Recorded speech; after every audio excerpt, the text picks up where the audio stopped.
Welcome to the Vivian Show. I'm Vivian, your host, and I'm passionate about real estate entrepreneurship. I have been in the game since I was 19. Over the years, I built businesses, invested, and flipped properties. I've worked for almost every angle of real estate, from title and escrow to helping buyers and sellers in today's market. Along the way, I learned that sales is just not about transactions. It's about mindset, resilience, and building a legacy. This series is all about breaking down the art and science of selling in real estate so you can sharpen your skills and scale your vision. Today's episode is about two things: the truth about sales in real estate and how to get your license and start your career right away. And I'm also going to talk about money. How much can you really make your first year as a real estate agent, and why some people close deal after deal after deal, while others actually struggle a lot. So let's talk about the truth about sales in real estate. Here's the first thing that you need to know. If you're only chasing commission, you will burn out.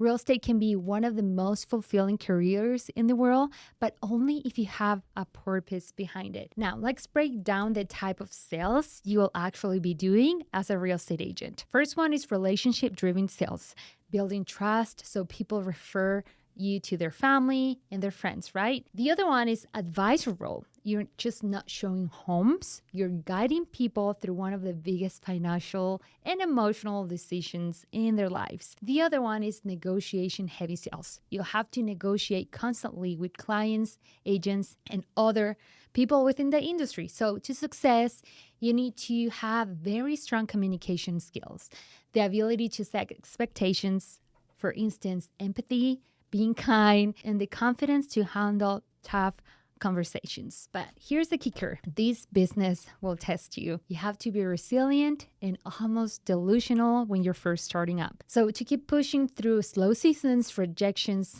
and tough markets, you need to have the right mindset. So that's what separates the top producers from the part to you is how to get your real estate license. I do get this question asked all the time. If you are here in the States, you'll have certain rules to follow, right? But if you are in Canada or other places around the world, I will advise to, search that app. What are the requirements to get your real estate license? Every country and every state has its own rules. So here in Utah, at least you need these things.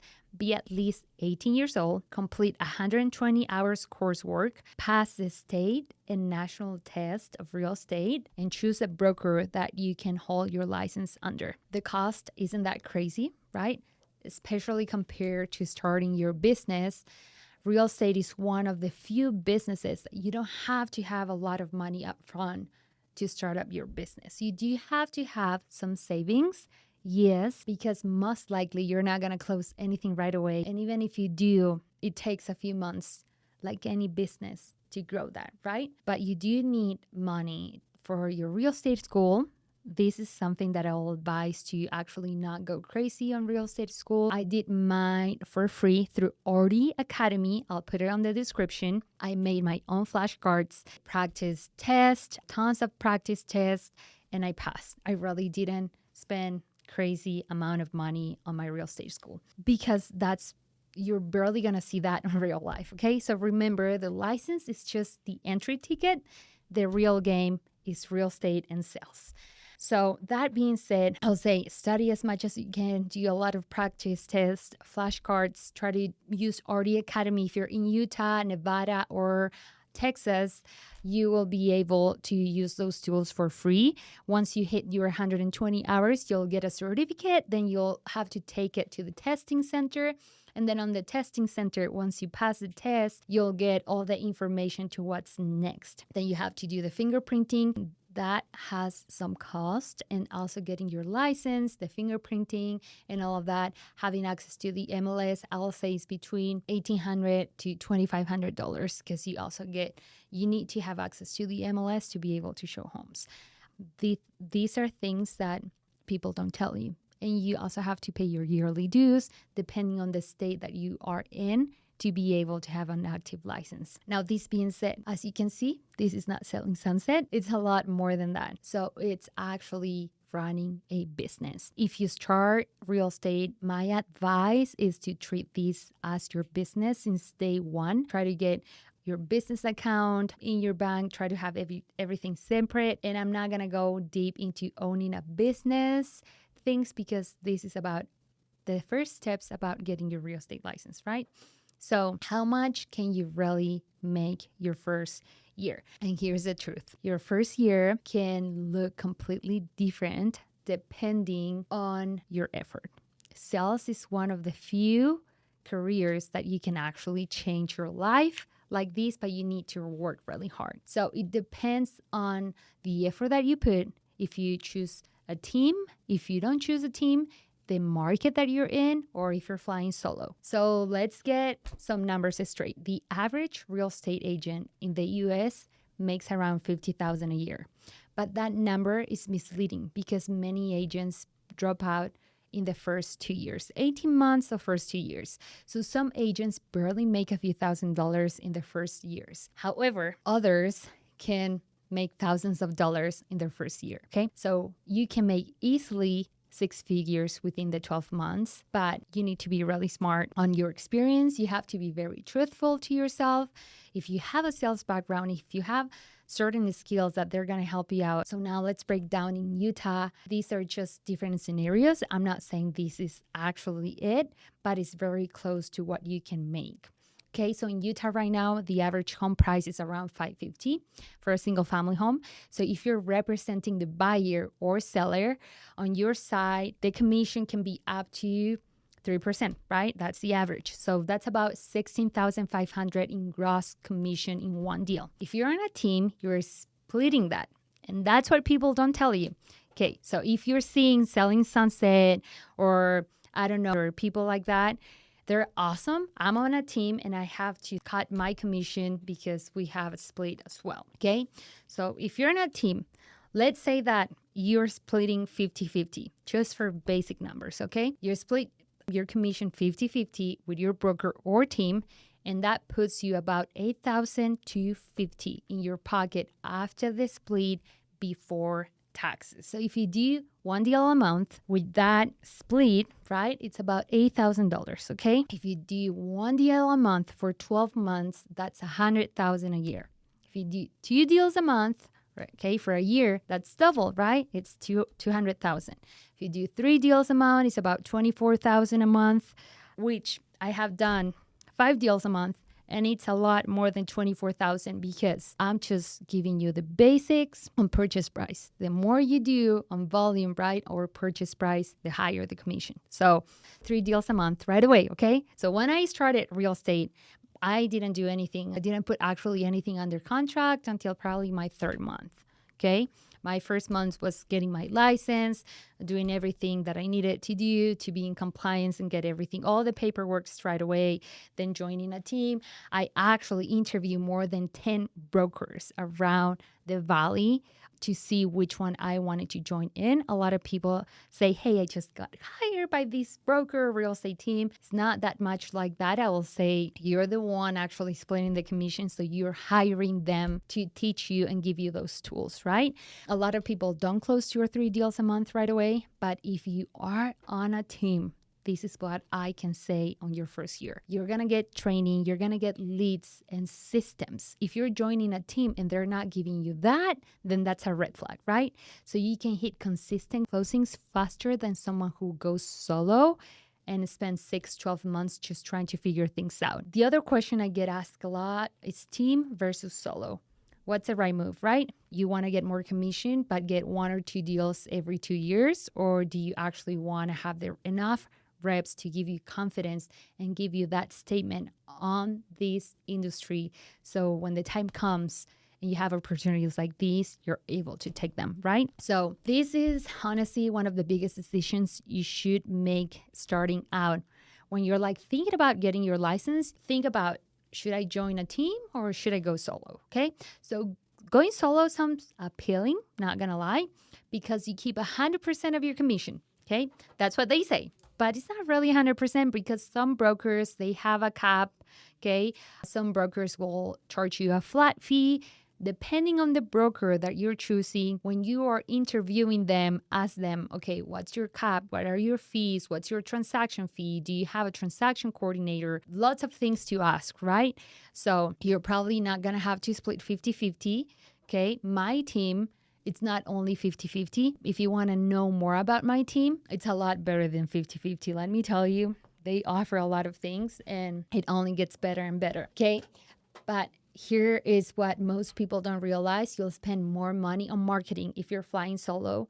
You're going to have to pay for your own leads, transaction coordinator, signs, log boxes, and systems and processes, probably a CRM, probably an assistant, and all of those things, right? So you'll have to figure it out. Scripts, if you want to call, contracts, negotiations on your own, right? If the broker that you choose don't offer those things, right? So that's why you need to ask, if I go solo, what are you going to offer me? You will probably make mistakes as a new agent, okay? That's going to cost you time, money, and clients.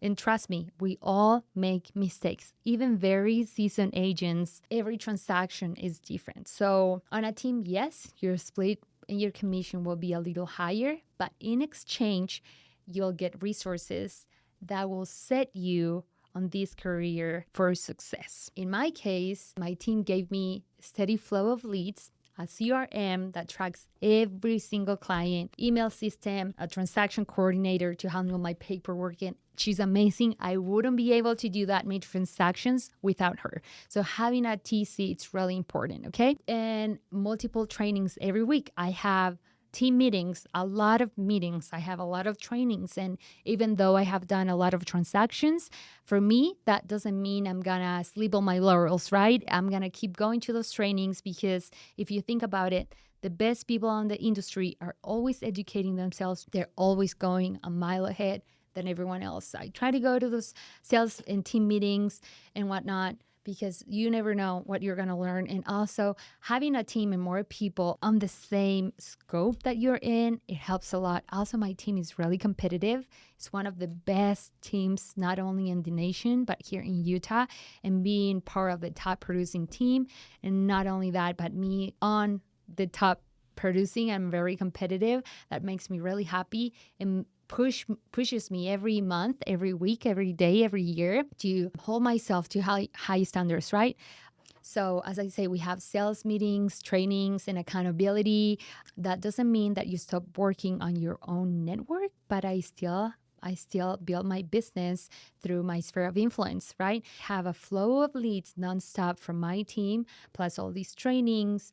And my first transactions, they were helping me hand to hand to make sure I was doing a good job. But not only that, now I can at the same time help other people like you and work my SOI and build it up so I can have even more success. So that doesn't mean joining a team that you're going to settle and start working on your own network, but I still build my business through my sphere of influence. But the team support that the support that my team gave me, it's huge to start up my business, right? So here's the truth. If you're brand new, unless you already have a massive network or tons of money to invest in system, you'll grow faster on a good team. Now, there are some certain unicorns on this industry, right? I've known real estate agents that they have closed 100 closings on their first year, but because their background, their social life, and all of that make them the perfect fit to fly solo, right? But I have also known some other real estate agents that they will close a ton of deals on their first year because they are on a team and there is no way for them to reach out that many people, especially on today's market. Affordability for people, it's hard nowadays. For some home buyers, even investors or people that they're upgrading, it's a tough market. I'm not going to lie. So when I talk about joining a team, that team is going to be under a broker, right? So that's why choosing your broker is so important. So you're just not getting hired, as I said before, you're choosing them and you're paying them through your split to mentor you and to give you tools. Look for teams where multiple agents are producing, not just one superstar, because numbers don't lie. And remember this quote, if you want to go fast, go alone. If you want to go far, go together. This cannot be more real. If you actually want to achieve what no one is achieving, go with a team because you're going to go far together. If you want to go fast, that's okay. You can fly solo. But even if you're solo and you actually want to keep growing your business, there's a time in your business that you're going to be hitting against the wall because your business is so big that you are going to have to hire more people. You're going to have a team within yourself, right? You're going to have to hire a TC, transaction coordinator, marketing, social media, all of those things. So here's the recap that everything that we have been talking. Sales in real estate is about purpose, not just a commission, because if you follow the money over time, you're going to burn out. So your first year can be life-changing, and I promise, because it can be if you get the right mentorship tools and a pipeline. So getting your license is just the start. Don't get cut off on the school or whatever. So what you do after that determines if you make a couple of thousands or if you're going to make a couple of hundred of thousands. I hope this episode help you. It's the first one, very basic, but I know some people don't know this thing. A lot of people just go and interview one broker or one team, and that's it. If you go and interview teams and brokers, ask for their splits, ask for their trainings, ask for all of those things. Think about how much you would like to make your first year as a real estate agent, and try to think like, okay, do I really have the skills, or do I need more mentorship? Do I need to learn these things? Because trust me, selling or buying a home and representing those people, it's not like selling sunsets. You need to know a lot of more things, okay? So one of the sources that I can give you is RD Academy. That's free real estate school, at least here in Utah. In the next episode, I'll show you the mindset that you need to thrive in real estate and how to keep your pipeline full. Thanks for watching, everyone. Till the next time, episode 2 is going to be really good. And then I'm going to be doing another series about sales, not just real estate, because as I say, I'm really passionate about sales. Finally, I feel I can showcase and share this with other people. And if you have any questions, email me at vivian@theperry.group. Till next time.